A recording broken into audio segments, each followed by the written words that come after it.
ஒரு காட்டில் ஒரு மரம் வெட்டும் மனிதன் இருந்தான். அவன் தினமும் காலை முதல் மாலை வரை மிக கடினமாக வேலை செய்வான். ஆனால் மரம் வெட்டுவது மட்டும் இன்னும் முன்னேறவில்லை.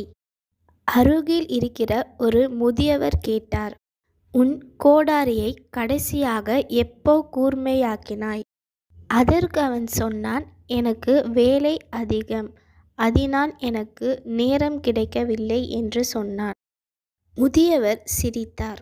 "அதான் பிரச்சனை, நிறுத்தாமல் வேலை செய்தால் பலன் வராது. சில நேரம் உன்னை நிறுத்தி மேம்படுத்திக்கணும்." அந்த நேரம் முதல் தினமும் அவன் தன் கோடாரியை சிறிது நேரம் கூர்மையாக்குவான். பின்னர் அவன் குறைந்த வேலையில் அதிக மரம் வெட்டினான். தத்துவம்: உழைப்பு முக்கியம்தான், ஆனால் உன்னை மேம்படுத்துகிற நேரம் இல்லையெனில் முன்னேற்றம் இல்லை. இதைப்போல கதைகளை பார்க்க வேண்டும் என்றால் சேனலை